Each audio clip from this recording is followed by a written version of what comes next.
take the lead in defending their young democracy. Congressman Joe Sestak is a Democrat from Pennsylvania. He spent 31 years in the Navy, rising to the rank of three-star admiral.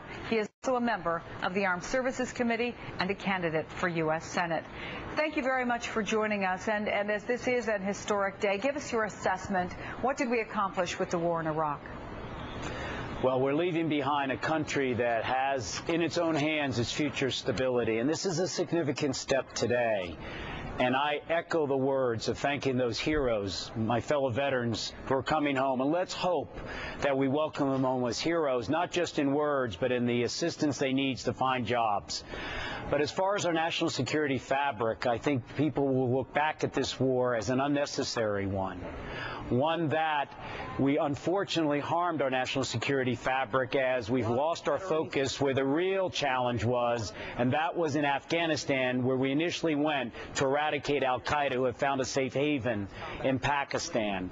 I hope now that we can restore our Army and our Marine Corps back to its readiness that has dropped precipitously in order to respond elsewhere, move forward to eradicate that safe haven in Pakistan in partnership with that country. And then again, remember the lessons that militaries may make you safe. They don't make you secure.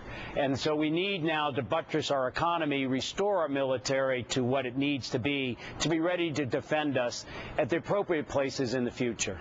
Well, let me ask you then about the money that has been spent in Iraq in particular. I think at the height there were, 160,000 troops who were stationed there. We know that it has been tremendously expensive, both the wars in Iraq and Afghanistan. So I think a lot of Americans wonder now what happens. Is money saved by this drawdown? Does it get redirected to Iraq or pressing domestic problems? What happens now?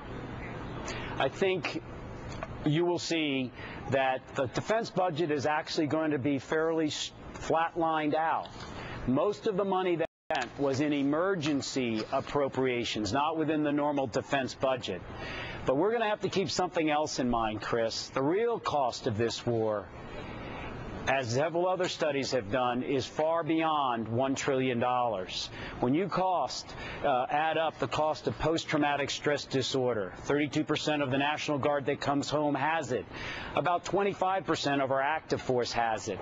And when you see them transition into society and the support they're going to need, the indirect cost of this war is immense. I spent Veterans Day in a prison in the city of Chester visiting veterans with post-traumatic stress disorder that had gotten into a crime as they came home over various wars, including this one, and didn't find a job. That's where the real cost comes from. But I think you're going to see our defense, underneath the immense challenges we have, are going to have to understand that we're going to have to live within the means of a defense budget that isn't anymore going to be able to increase as it had over the past years. And I think we can do this as we change our military, one that's more focused upon knowing where the adversary is rather than measuring itself in quantity, how many ships, how many planes. Knowledge, knowing where al-Qaeda is of greater utility, and those types of systems that can help us know with better intelligence and knowledge will be where we want to place our future